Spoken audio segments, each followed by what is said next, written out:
There's a lot of talk right now that the Apple Vision Pro is on ice, or worse, it's dead. And we need to have a real conversation about the Vision Pro because honestly, the picture around this device right now is pretty grim. By almost any commercial metrics you want to look at, the Vision Pro is kind of shaping up to be one of the worst performing major Apple products in the company's modern history.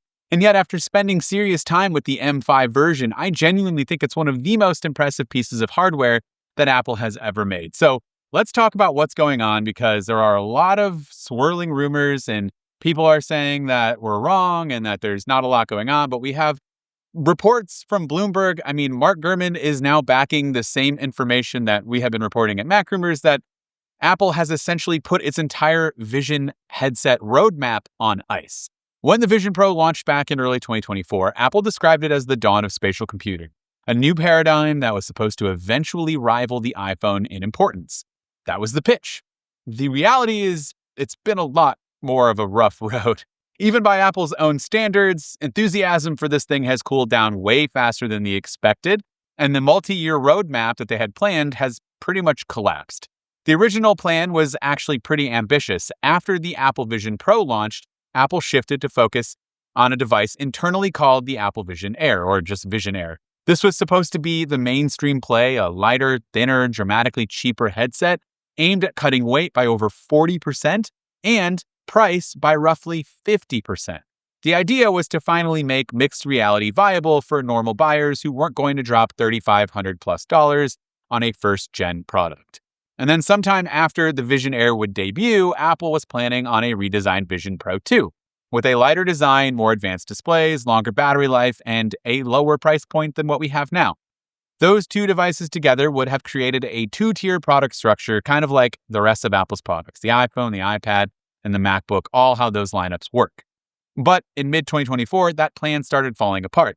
Apple suspended development of the Vision Pro 2 and redirected those engineering resources to the cheaper Vision Air to try to get it out the door faster. The company apparently realized that the original Vision Pro's combination of high cost, weight, discomfort, and limited use cases was narrowing its appeal even among the early adopters, though I will say, people who have the Vision Pro and use it, myself included, are very vocal and they really, really love it, and they do not agree with any of the reports that's coming out. A more recent Bloomberg report indicates that Apple has now also paused work on the Vision Air. So if these reports are accurate, both the Vision Air and the redesigned Vision Pro 2 are all on hold.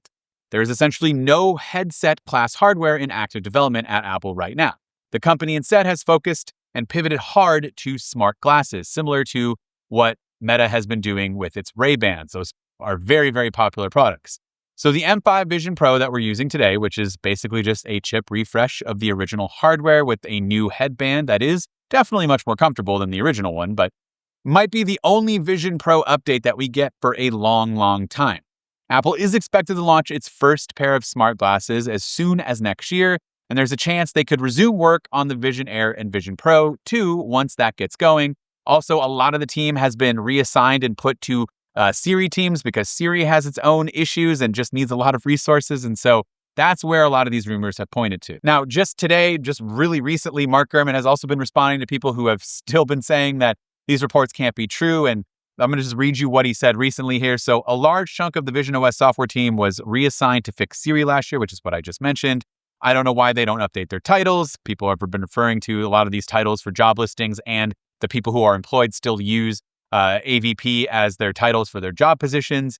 Vision OS remains to support AVP owners, and because the AR glasses will also run Vision OS, that's why Vision OS job listings are also there. And also, there's been an incredible amount of false info right now on AVP. Truths, glasses are the priority. Enclosed headsets are on ice for now. Vision OS isn't dead.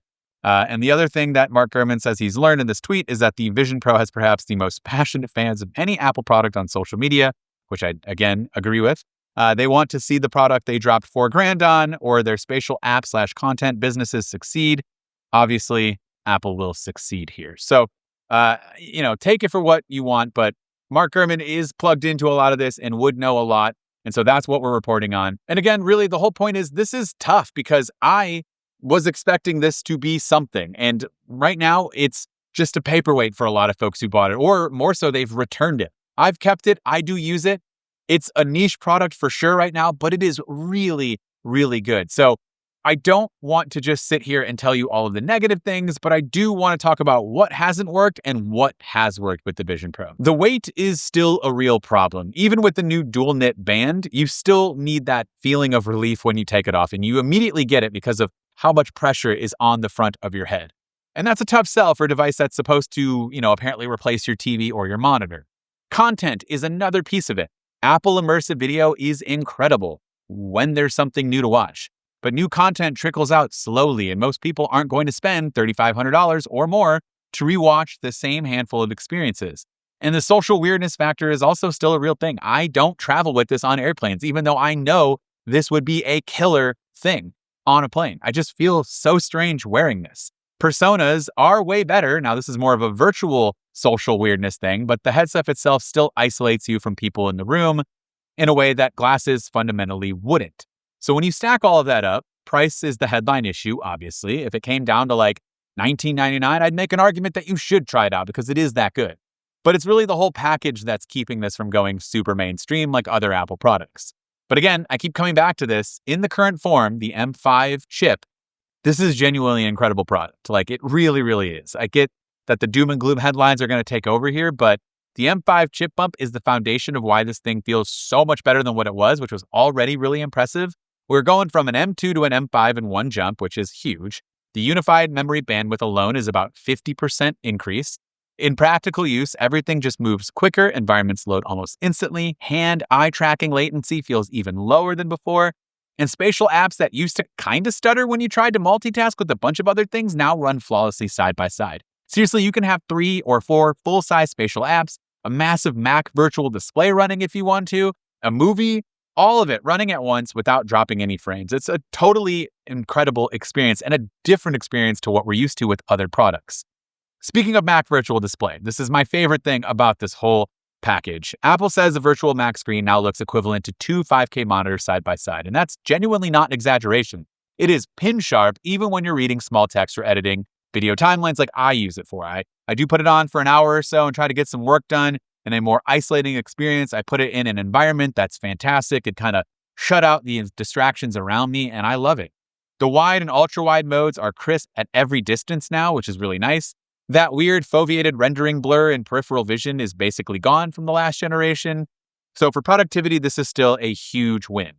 Comfort, again, it's better. This band definitely helps here where you have the dual knit now.